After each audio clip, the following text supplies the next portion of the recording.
دباؤ کی پوزیشن یہ ہے کہ 4 لوگ نماز پڑھے مسجد میں، تو اگر حالات ایسے ہیں تو 4 لوگوں کا مسجد میں نماز پڑھنے میں تو کوئی حرج نہیں، لیکن ان 4 لوگوں کے تعین کا اختیار جو ہے وہ اہل محلہ کو ہے کہ اہل محلہ جن 4 لوگوں کو متعین کر دیں وہ 4 لوگ نماز پڑھیں۔ اس میں امام کا کوئی عمل دخل نہیں ہے، یا اس میں غریبی اور مالداری کا بھی کوئی دخل نہیں ہے کہ مالدار لوگ نماز پڑھیں غریب لوگ نماز نہ پڑھیں، بلکہ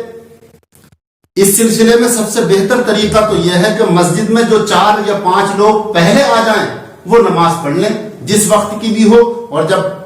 6ٹا آدمی آئے تو اس سے کہہ دیا جائے کہ بھائی 5 پورے ہو چکے ہیں۔ یا پھر اس سلسلے میں یہ ہے کہ اگر اہل محلہ یہ طے کر لیں کہ بھائی 5 لوگ فلاں پڑھیں گے، اور اہل محلہ کا اگر ان سب پر اتفاق ہو جائے کہ بھئی یہی 5 لوگ جو مسجد کے قریب رہتے ہیں یہ مسجد میں نماز پڑھیں گے، تو اس میں بھی کوئی مذائقہ نہیں۔ لیکن یہ کہنا کہ صاحب جو امام صاحب کے پیسے دے گا نماز تراویح کے وہی نماز تراویح پڑھنے آئے گا، اس طرح کی شرط لگانا ٹھیک نہیں ہے، اور اسلام میں اس طرح کی شرطیں جو ہیں غلط ہیں، یہ شریعت اس کی اجازت نہیں دیتی ہے، بلکہ نماز تراویح حالات کے دباؤ میں جو لوگ بھی پڑھیں، امام صاحب کو جو بھی نمازنا چاہے وہ نماز تراویح پڑھے نہ پڑھے وہ نواز سکتا ہے، نہیں نوازنا چاہے تو کسی پر کوئی دباؤ یا کسی پر کوئی زیادتی نہیں ہے۔ اس سلسلے میں شریعت نے بالکل اختیار دیا ہے کہ آدمی چاہے نماز پڑھے اور نماز پڑھنے کے بعد میں امام کی خدمت جو بھی اس کی حسب حیثیت کر سکتا ہے کرے، اور اگر نہیں کر رہا ہے تو کوئی زور یا زبردستی سے اس سے خدمت کرانا جائز نہیں ہے، بلکہ اس پر جو ہے دباؤ ڈال کر پیسے لینا،